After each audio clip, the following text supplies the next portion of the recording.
Wonderful. Well, hey, it's really a privilege to be with you guys this evening. So thank you for taking the time and thanks for the opportunity to share. Yeah, my name's Chris Turner and I'm a co-founder of KulaDAO.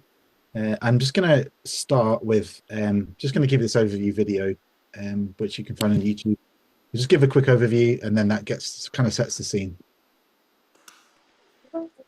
KulaDAO is a new way of investing into real-world assets. Individuals are able to invest into a diversified portfolio. This can include untapped commodities, natural resources, real estate. With the use of blockchain technology, KulaDAO brings these traditional investment practices into the modern world. This makes investing in such lucrative and profitable markets more accessible and lower risk for investors. In the example of natural resources, information on mineral rights, geographic surveys, price discovery, even ethical and environmental practices are made public on this secure ledger. This level of transparency is groundbreaking, making investors better informed and more confident in where they put their money. Local communities who are often overlooked and exploited are for the first time protected and incentivized through profit sharing in KulaDAO. Through its unique structure, all stakeholders are given a voice, where they are able to meaningfully partake in the decisions that impact both their lives and livelihoods. KulaDAO aims to align the interests of all stakeholders, and in doing so, generates profitability and shared value. A win-win for all. Join our community now.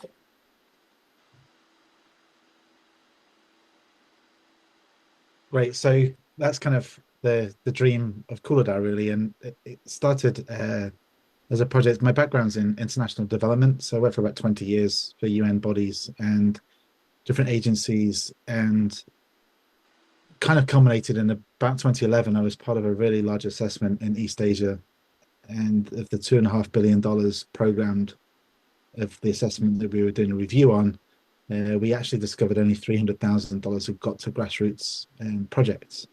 And it was kind of the camel, the straw, not the camel, the straw that broke the camel's back. I don't know what the camel breaks, but the straw that breaks the camel's back for me really in my own career progression, where I thought, you know what, I've seen this time and time again.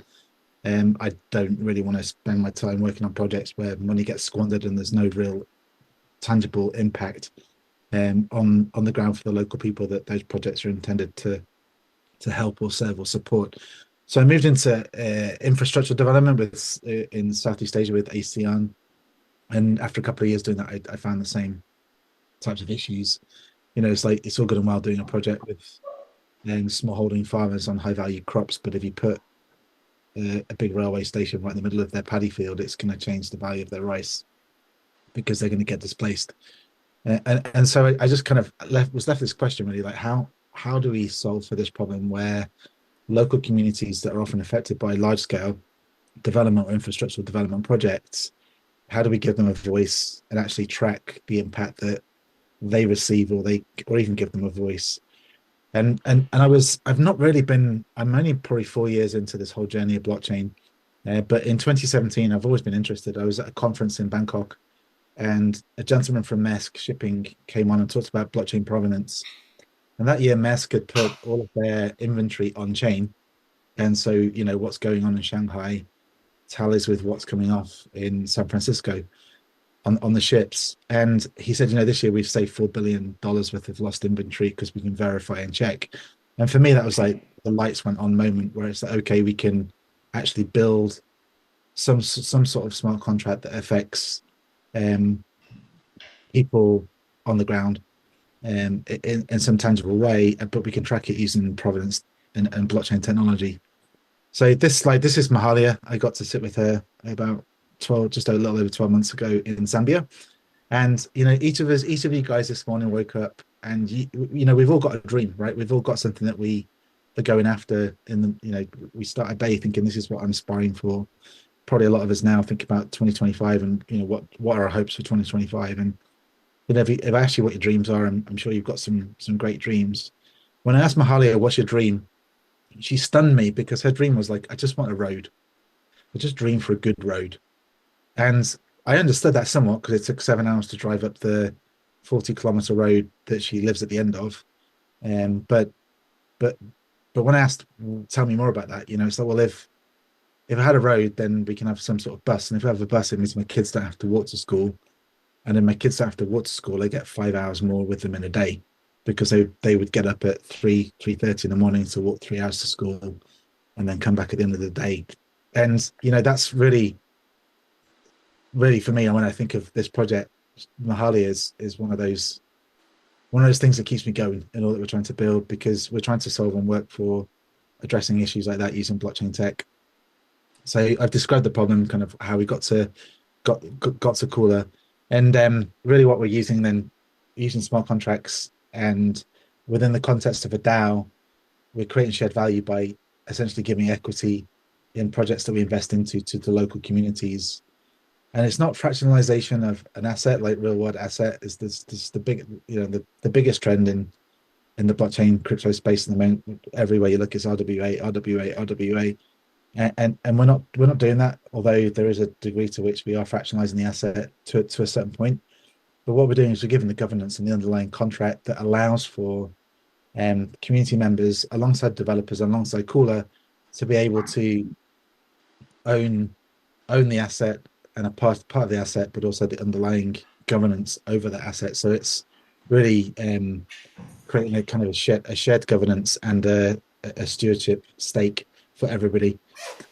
A large focus of our projects that we've invested into are actually working towards this impact level. So we've pretty much aligned a lot of our projects to the various different metrics and the sustainable development goals. That's again coming out of my background. So in Zambia, we're investing into a limestone mine. This is a picture here of some of the ladies at some water stations that we drilled and helped the local community with some fresh water. So again, clean water sanitation.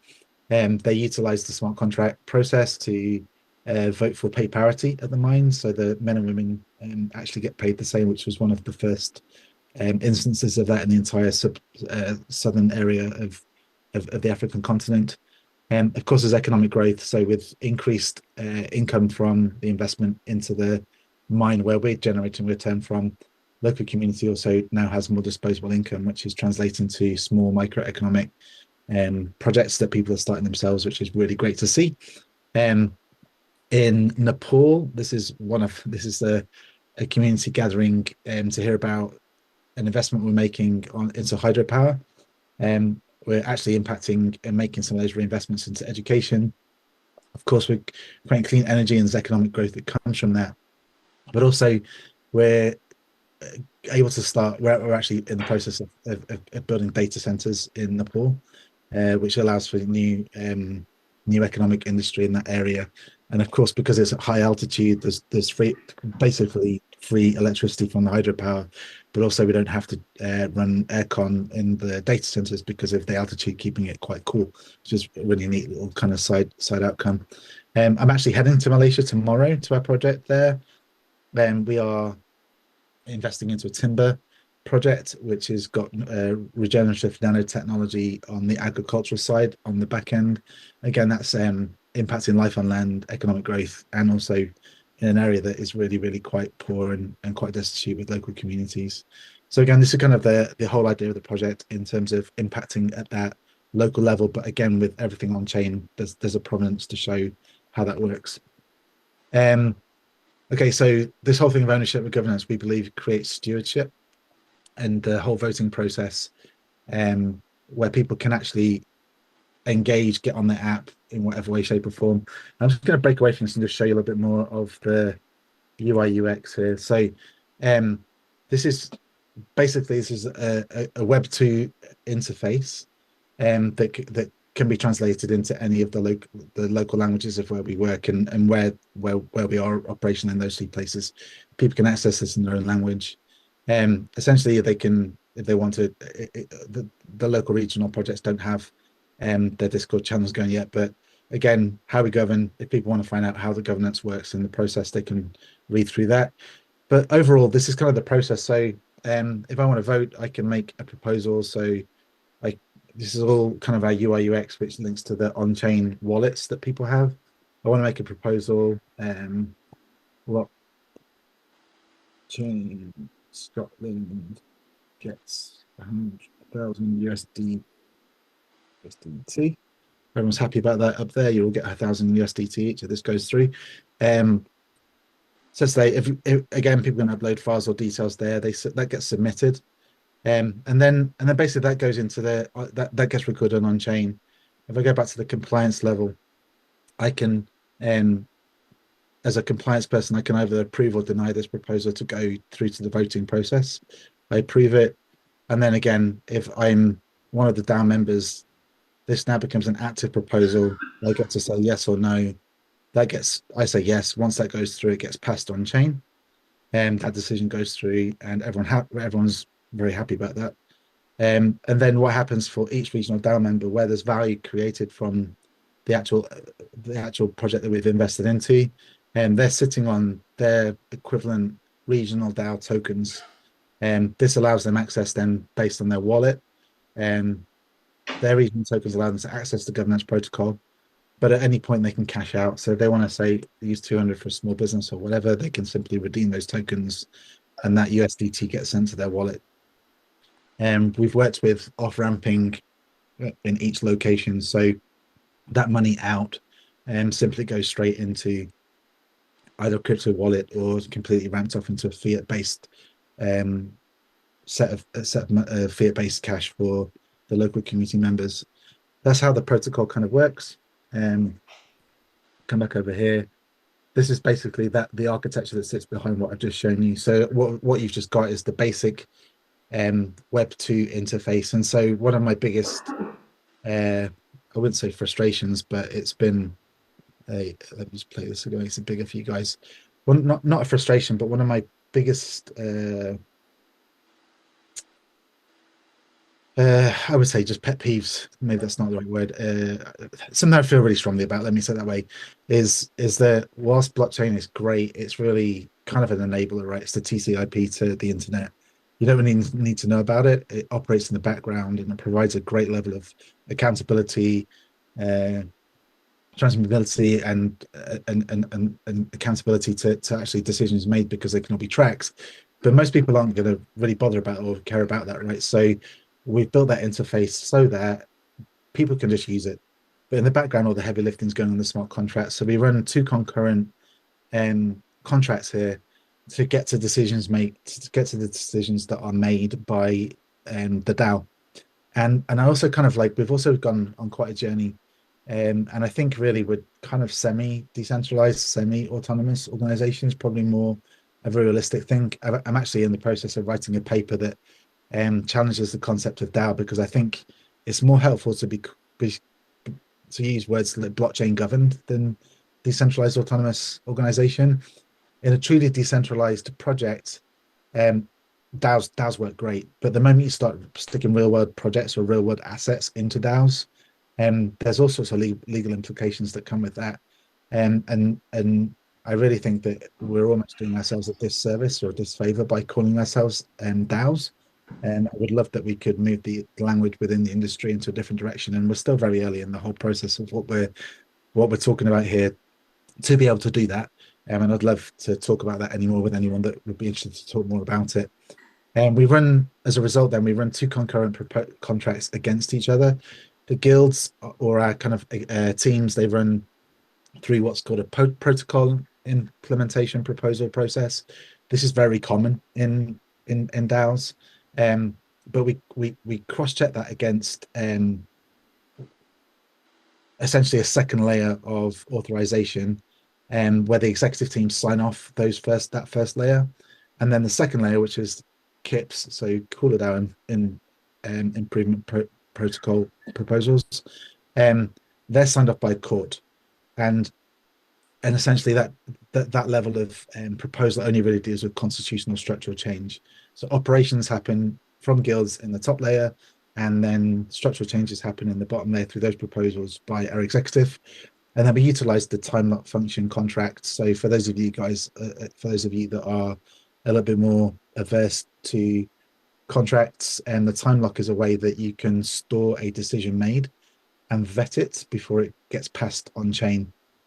And we basically run that process as a way to provide a level of accountability to decisions made, right? So the DAO members can't just say, hey, we're going to drain the treasury. And then if it gets passed because everyone thinks it's a great idea in their favor, that would be really detrimental to the organization. So time lock as a function operates to provide that check and balance. So again, not fully decentralized, not fully autonomous, but definitely utilizing the upside of the contract possibilities available, provides the immutability and the transparency, accountability on the actual decisions made, but provides that level of accountability which regulators require. So for us to be a regulated project through our jurisdiction that we are regulated under, we have to demonstrate that level of rigor back to the regulator to prove that we're not abusing consumer investments or violating a whole number of data security issues in that process. These are tested solutions. So there's, we get community feedback that pushes into stakeholder driven decision making. It's not a good idea to put a road through a community in most instances, but this keeps it transparent. Often there's a lot of upside from allowing local communities to be involved in the development of projects. Often there's a lot of difficulty as well. But that wrestle and that struggle we found is starting to prove to create more incentivization and value in the projects that we've created, which is really exciting. And then also we work with a lot of strategic partnerships, and we just selected one here. We've got several, but we work with Watai, which is a AI-based in the ground remote sensing technology that allows us to identify natural resources in the ground. It's not 100% accurate, but it's well over 90% accurate. That helps us to make investment decisions. Also helps us to make more accurate decisions in terms of where and how we develop an asset. And they've been a wonderful partner, but we've got several. But we try and work in those strategic partnerships as much as we can, so we're adding value across the different stakeholders that we work with. At the moment, that's where we're working. We've got 4 clear sites where we're working, 7 more that we have in development.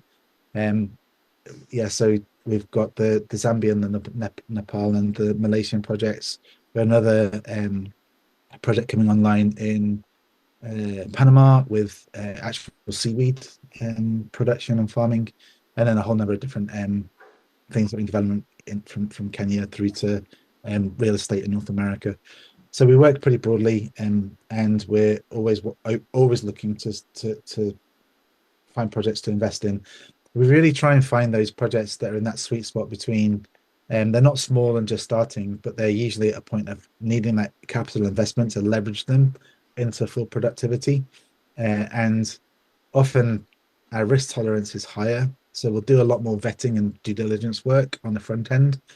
In riskier markets from a private equity position, that allows us then to leverage the local development partner into agreeing to give some of the equity over to local community stakeholders. If they don't want to do that, that's fine. We won't invest. That's kind of one of our investment non-negotiables. So that we can start seeing that impact at the community level whilst making a good return for ourselves and seeing the developer make a good return. So everybody wins. Her dream is our dream. So here's Mahali again with her two kids, and the kids she doesn't want to be walking to school each day. And we're working towards seeing that impact in a very real, tangible way in people's lives. I've worked for 25 years again in international development, and I've seen some really good things happen through it. It's not all bad. I think the speed and the level of impact that I've seen in the community in our first proof of concept project in Zambia has been far quicker and far more broad, I would say, deeper in the last year and a half, 2 years than I've seen previously in any project that I've been a part of, which I'm really proud about. I think we as a team are really proud about, and we're excited to get this project into full capitalization and moving forward in 2025. So that's KulaDAO. Thanks for taking the time to listen, and please feel free to follow us. And if you have any questions, I'll be really happy to answer them. Thank you again for the opportunity to share with you guys tonight.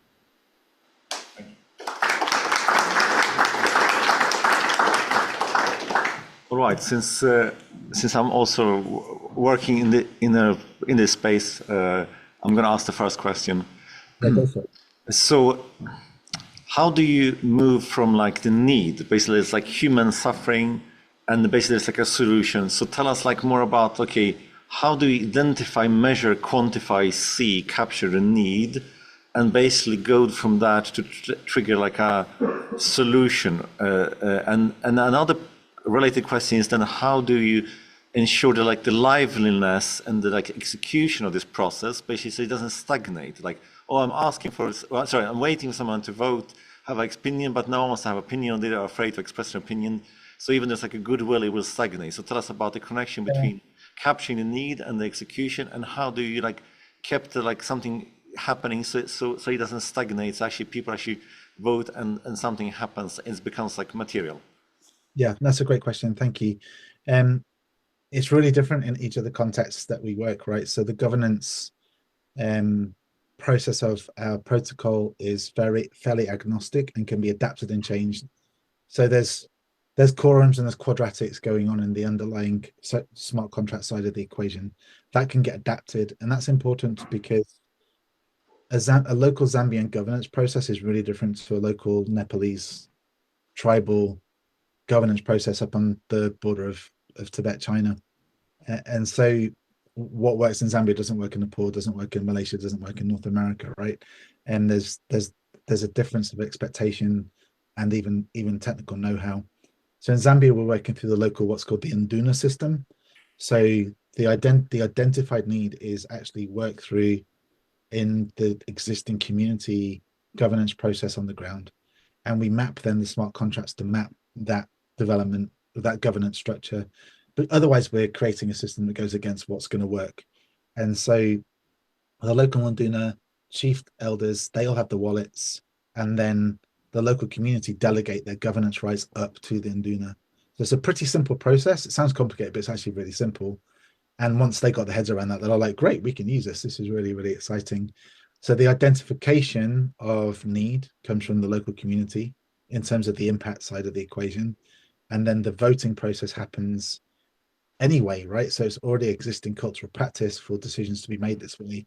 We're simply providing a way to track that with smart contracts that then become accountable on chain and transparent to an external community.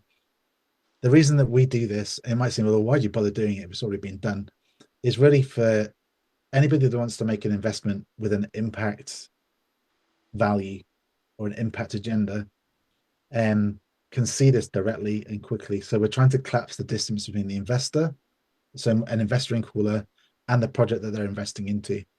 So at the moment, there's so many financial products on all of us in some way, shape, or form has probably invested at some point in our life. And they, even if it's a pension, right, you're investing in something. We'll often get told, oh, this is really, it's ESG friendly or it's sustainability friendly. And while that's true at a certain point, by the time that package has been passed 4 or 5 steps down the chain of into financial market trading, you don't necessarily know what you've invested in anymore, and you may not be invested in the sustainable or ESG friendly projects that you were told. Maybe you have, maybe you don't. But here's the key, right? You don't know. And so what we're trying to do, and what we found with family offices, where we're able to demonstrate this, is where we've got investment from, is because, and particularly for millennials and Gen Z that are now inheriting the rights to invest from their boomer parents that are handing over those family office wealth funds and financial instruments.